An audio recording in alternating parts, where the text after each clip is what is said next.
Hey guys, today I'm going to be talking about 22 books that I read in 2022. I stole this idea from this creator, so go and check them out. The name is slipping off the top of my head at the moment, but that video that I saw this on will be linked in the description, obviously. But I just thought this was a super cute idea, and I have so many books that I have to read, so I'm going to be showing you my top 22 on my TBR. So, the first two on my list are actually the second and third books of the Caraval series, and that is Legendary and Finale. These books are by Stephanie Garber, and I'm so excited about them. Caraval was the first book in the series, and I read that one in one sitting. It was so good. So this is Caraval. This is the first book in the trilogy. Basically, what Caraval is about is this man who's super rich, and he basically uses magic to create this whole event that people love. Most of the time, the event includes some sort of scavenger hunt, and there's some sort of prize at the end. And in Caraval, these two girls that are sisters, they decide that they are going to go to this event. They've been wanting to go their whole lives, and they finally have the opportunity to go. And this story basically just follows their adventures. It's really cool. It's very magical. Lots of crazy stuff happens. I love all of the plot twists and how even the characters that you really love, you don't know if you can trust them or not. You don't know how much of this stuff is actually happening, and it feels like psychological torture to read. But it's wonderful, and I loved it. The ending was a little bit meh, if I'm gonna be entirely honest with you. I was a little disappointed in it, but I've heard that Legendary and Finale are really good. I kind of felt like Caraval could have been a standalone, and Legendary and Finale don't follow the exact same plot. I believe it's something to do with like a tarot deck and magical creatures coming to life. So that should be a really interesting read. I love the way that Stephanie Garber describes the scenery and the colors, and I thought the world building was just really cool. The next two books on my list, I only actually have one of them. The second one is on its way right now in the mail, and that is the second and third books in the Ash Princess trilogy. The second book in the series is called Lady Smoke, and the third one is called Ember Queen. I loved Ash Princess. It was so good. So basically, Ash Princess is about this girl. She was the princess of this super powerful kingdom, and then her mom, the queen, kind of got killed and overthrown by these new people, and they are basically keeping her as an Ash Princess, so that is her official title. She's forced to live with her conquerors in her childhood castle that has now been taken over by them, and she still lives there, and they make her wear a crown of ash. Basically, it's just like a huge power play to show that they still have control over her, and she rules nothing but burn down ashes. I love the symbolism of it. I think it's so cool. I think it was such a creative idea, and the book basically just follows her plotting her escape after she's been living with these people who killed her mother for however many years, and she's finally decided, you know what, screw this, I'm out. So the synopsis of the next two books are kind of vague. I'm not entirely sure what is going to happen in this book or in the next book, but I'm super excited to find out. It is a trilogy. I do believe the series is finished. And oh my gosh, I didn't even say the author's name. This is by Laura Sebastian. The next book on my list is one that you might recognize from Book Talk or Bookstagram or Book Twitter. You know, it's a pretty popular one, and it is called Tender is the Flesh. It is by Augustina Bazterrica. I really apologize if I butchered that name. The general consensus of this one is basically they live in this dystopian world in which they're basically eating people. I'll read the synopsis for you guys. The international sensation about a dystopian world in which humans are being processed for food and society is divided into predators and prey. Working at the local processing plant, Marcos is in the business of slaughtering humans, though no one calls them that anymore. His wife has left him, his father is sinking into dementia, and Marcos tries not to think too hard about how he makes a living. After all, it happened so quickly. First, it was reported that an infectious virus had made all animal meat poisonous to humans. Then, governments initiated the transition. Now, eating human meat, special meat, is legal. Marcos tries to stick to numbers, consignements, processing. Then one day he's given a gift, a live specimen of the finest quality. Though he's aware that any form of personal contact is forbidden on pain of death, little by little he starts to treat her like a human being, and soon he becomes tortured by what he has lost and what might need to be saved. That is Tender is the Flesh. And I'm super excited about this. It's a pretty short book, around 200 pages, so this will be a nice quick read.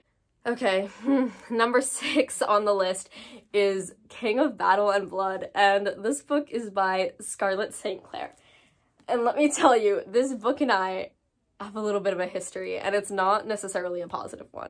I have tried reading this book multiple times, and I just can't do it. I can't get through it, but I am determined. I do not like having unfinished books. It's like really, it's a pet peeve of mine. I wasn't expecting this. What can I tell you? I found this in the young adult section of Barnes & Noble, and you know, based on the synopsis, I thought this was going to be a simple vampire love story. I was very wrong about that. This book has so much smut. And I'll be honest with you guys, you know, I read The Love Hypothesis, I read Red, White, and Royal Blue. It's not something that I'm like unaccustomed to, but this book is just like a whole other level that I was just like not prepared for. I tried reading it about a month ago. And I think now that it's like settled in my brain and I've had time to digest it, I think maybe I'll be able to get through it. But just like the initial shock within the first 10 pages, it was so detailed and so much. But I've heard that it's like a good book, like plot-wise, when you put that aside. I just wanted a good like vampire, you know, type romance. I guess I should have known that it would turn out like this. We'll see. I'll definitely do a review on it when I finish it. It might take me a while just to like mentally, you know, go at a pace that I can handle with this book. But yeah, that is number 6 on my 2022 TBR. The next one is 14 Ways to Die. It is by Vincent Ralph. The top of it says 1 killer, 13 victims, 1 million views. This girl whose mother got murdered by a serial killer years ago, and now the girl has been invited onto a reality TV show where they just kind of film her life, and she gets to basically show people like, hey, this is what it's like to live my life now, like after this tragic event has happened. She starts getting these like threats. The killer is watching via this reality TV show and, you know, is not a huge fan of it. My dog wants to join us. He doesn't read, but he can stay anyways. She's basically trying to uncover who the killer is. He has killed 13 people. He wants to kill 14. I don't know if that's like a specific number that he wants or if he's just looking for like another person. But she's trying to uncover him before he can, you know, get that other victim. It's a little bit funny because the murderer, they call him the Magpie Man, and one of my favorite books is called Magpie Murders, so that's probably gonna screw with me a little bit, but it's fine. Okay, the next one I am so excited about because this is just right up my alley. It is called 5 Total Strangers, and it is by Natalie D. Richards. What this book is about is this girl who's at the airport, and then a blizzard comes and she's stuck there and she's thinking like, oh my god, I'm gonna be stranded here forever. And the girl that she was sitting next to on the flight is basically like, hey man, I can give you a ride, because they kind of like became friends when they were on the plane. She's like, I can give you a ride, you know, me and 3 of my buddies, we're all carpooling together and you can come with us. And she's like, oh, wonderful, you know, I don't want to be stranded at this airport, thank you so much, I'll come with you. While they're driving though, things like start to go really south, and this girl realizes like, oh yeah, maybe I shouldn't have gotten in a car with strangers. She basically needs to uncover the truth of what is happening, because someone in this car is very suspicious and very suspicious things are going on, and she wants to make it home alive, and she's stuck with these people.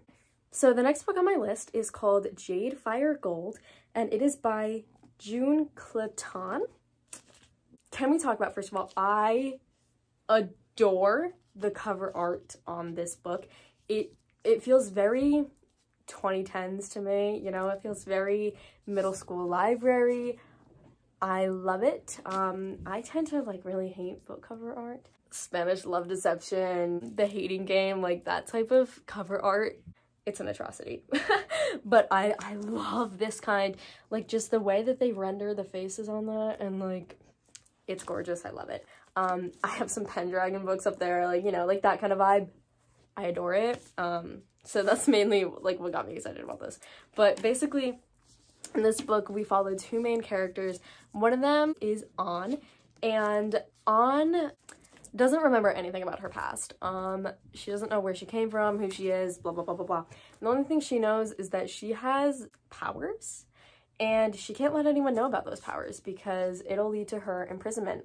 And then what do you know, people find out about her powers and she gets sent to the palace where they are gonna, I guess, put her on trial or just like, you know, decide what her punishment is. And our second main character's name is Altan. I think he was the heir to the kingdom. Something goes up with that, and you know, that is no more. And he wants his birthright back. It's been stolen from him, and you know, he wants to be the king. I think that's what it is. It doesn't actually say it in the synopsis, like if it was that he was going to be king, if that's what his birthright was, but I'm assuming it is based on the rest of it. Basically his entire family got murdered and then someone else took over the throne. And when he meets An, he basically is like, oh my gosh, this is such a good opportunity. I can use you. You know, I'm gonna get my throne back. But then An, her superpowers kind of go a little bit crazy. They're realizing like, oh, this is a lot harder than we thought it was gonna be to, you know, take over a kingdom. And also they're falling in love at the same time. So there's a lot happening. This is a standalone, which is wonderful because I have such a difficult time finding standalones. Next one on my list is actually an entire series. Is the Delirium series by Lauren Oliver. I tried reading this once before. I tried reading Delirium, and I don't know if I didn't like it because it wasn't good or if I didn't like it because I was being forced to annotate it for school. So I don't know if that made me hate it, or if it's just like genuinely not a good book. But one of my friends says it's his favorite series. So maybe it's good, and I'm gonna try it again. I like giving books second chances. And the description of it sounds really good. Basically, it's about this girl who falls in love, but that's a big no-no because in the society that they live in, love is illegal. And when you reach a certain age, you get like vaccinated so that you can't fall in love. And she's like coming upon her date for her vaccine when she meets this boy. It becomes an issue pretty quickly. Society sucks. Yeah, it's a typical dystopian. See my doggy? The next one on the list is called White Feminism, and it is by Koa Beck. That is so painfully close to Noah Beck, and I really apologize for that. And I'm actually gonna read a part of the synopsis because I think the way that it's phrased in here is just like, I think it's phrased beautifully, and I don't think I could do a better job at it. So I'm just gonna read you like a snippet. In White Feminism, Koa Beck details the conventions that marginalized genders have needed to adapt in order to be recognized, and exposes how Indigenous, Black, Brown, transgender, disabled, and undocumented women, among other disenfranchised peoples, have been overlooked in order to champion a different feminist narrative. With insights spanning from the rise of girl bosses to widespread civil unrest during a global pandemic, Beck illustrates how white feminism adheres to a political strategy that commercializes struggle and reinforces white supremacy. That sounds really good. And, you know, we're always trying to learn and grow here. So, white feminism. The next one on my list is one that you have definitely heard of if you're on Bookstagram, BookTok, BookTube, BookTwitter, or just like haven't been living under a rock. And it is Throne of Glass by Sarah J. Maas. And also, look at this like tiny little... I read Assassin's Blade, which is the prequel to this series. I read that a while ago and I loved it, but I never continued because I have so many books on my TBR that I didn't want to like start a whole new series. And that was further realized when I looked at how many books are in this series. Like, that is so many books, Sarah J. Maas. And not to brag or anything, but I bought these books before I was even on Bookstagram. So I didn't even know that they were like super popular. I just, quite frankly, I just wanted to buy tiny books and, you know. Yeah, this series is basically about a girl and she is an assassin. This is on my TBR. I don't know if I'm actually going to read it this year, just because there's 6 other books in the series. So after this one, I could only find the rest of them on eBay for like $200. I've heard very mixed things about Sarah J Maas. Some people love her, some people hate her. Some people think that her writing is super not great and cheesy and corny, which makes me think that I'm going to love her because I love that type of thing.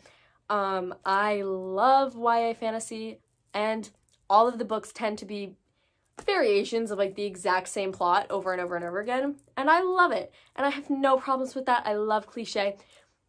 Red Queen is my favorite series of all time, if that tells you anything about who I am as a person. The next book on my list is kind of a quick one. It's a poetry book. It's called Whiskey, Words, and a Shovel. It's by R.H. Sin. I love R.H. Sin. I love poetry in general, but R.H. Sin, I really love these poems. I really do. I'm not sure what their pronouns are, so I'm just gonna go with they. R.H. Sin. This is my second book of theirs in my little collection that I'm hoarding. I've read a few other of their books, but this is the second one that I own. I'll read the little back excerpt to you. It says, "I'd like to think that our souls might be familiar with each other the way this conversation is flowing. Though not physically, I'm meeting you with every word." I just love these poems. I think they're so pretty. This is my type of poetry. Any poetry that comes in a book that's matte black with this kind of texture, I don't know if you know what I'm talking about, but if you know, you know. If it comes in that like matte, soft, matte black texture, I'm all over it. The next book on my TBR is called The Iron King. What this book is about is this girl, her name is Megan. And, you know, she's always been different. She's not like other girls. She always knew in her heart that there was something different about her. And she was right. Her father is a mythical fairy king. Typical Thursday afternoon. She hasn't seen her father in 10 years, doesn't know where he went. He just kind of dipped. And then her brother goes missing too. And she's like, this is kind of a problem. So she goes to, you know, go save her family, go save the world. She finds out that there is kind of a deadly war going on in this society of fairies, and they're kind of using her. I don't know how, but apparently she like plays some major part in this war that she didn't even know was occurring. So she basically is tested, you know, the typical chosen one trope. She's basically tested. She doesn't, you know, really know what's going on. She's just trying to make her way through this new life of fairies and magic. She's also kind of low-key falling in love with a prince. I think it's enemies to lovers, because the prince is like not that great of a guy. So hopefully we got some nice enemies to lovers in here. On the back of the book, the sequels that are listed are The Iron Daughter, The Iron Queen, and The Iron Knight. So we got like a whole iron family going on here, and this series is by Julie Kagawa. So if you want to check it out, it seems pretty good. And the last 4 on my TBR is books 3 through 6 of the Scott Pilgrim graphic novel series. I love Scott Pilgrim so much. I don't know why I haven't finished the graphic novel series yet, but I am almost done with the video game. Love the movie, you can quote it, tell you any fact about it that you want. I have a mural of it on my bedroom wall. I love this movie. I love this book series, even though I've only read the first 2. I love the video game. I think everything about it is literally perfect, so let me tell you about it. Scott Pilgrim, the movie and the book series, is about this dude named Scott. I'm gonna be entirely honest with you. He sucks. I hate him. And he meets this girl, Ramona, and her full name is Ramona Flowers. If you've ever heard someone, you know, refer to her in a negative way, it's because she's the classic manic pixie dream girl. I'm not like other girls, like the original not like other girls girl. That's Ramona Flowers. She's very John Green-esque, manic pixie dream girl-esque, like, you know, she dyes her hair blue and she has a tragic past and a broken heart and an ex-boyfriend. And so Scott and Ramona meet, and we love them together because they deserve each other in that they both suck. And Scott basically needs to defeat her 7 evil exes if they want to date. So he basically just one by one has to defeat all of these dudes and one girl to get to Ramona's heart. And it's very good. It's very stupid and cheesy. The number one piece of advice that I give people when they are going to watch the movie is that you cannot go into it expecting it to be good. Because if you go into it thinking this is going to be a great movie, you're going to sit there and just be like, what is happening? Like, genuinely, what is going on? Especially when you get to the first fight with Evil Ex number 1, Matthew Patel. He's going to start singing. And it's very strange. They never sing before that or after that. You gotta go with the flow with Scott Pilgrim. And if you go in being like, this is a bad movie and I'm okay with that, you're gonna have a really great time and it's gonna be super fun. But that's just the mindset that you need to go into the movie and the books with. They do have very similar plot points because while the movie was being written, the books were being written at the same time. Brian Lee O'Malley had not finished the series before, you know, scripting had started. So, you know, the ideas are kind of stolen from the movie and then the movie ideas are stolen from the books. They're very intertwined. A lot of the dialogue is kind of exactly the same, which does get a little old, not gonna lie to you. But it's really cute to see how, you know, it was originally formatted. I love the art style of these books. I think they are so cute. Oh, and I should have mentioned, yeah, these books are by Brian Lee O'Malley. My favorite character is Wallace Wells, and that is the only correct answer. Okay, so thank you for letting me go on and on about Scott Pilgrim. I could talk about it literally all day, but with that, wait, show your face. Show your face. But with that, that is going to be the end of this video. That was 22 books that I'm going to read in 2022. Again, go check out this creator and their original video. I hope you guys enjoyed this. I think you should let me know some of the books that you want to read because I know we have incredibly long TBRs. My goal for 2022 is actually to read 100 books, but those are the 22 that I am most excited for, other than King of Battle and Blood, but I'm excited for that in kind of a watching, you know, a forest fire kind of way of just like, it's so bad that you can't stop watching. So yeah, with that, I hope you guys had a great new year because I'm posting this a little bit late. Happy reading. Like, comment, subscribe down below. Follow my Instagram too. That'll be in the description. Bye!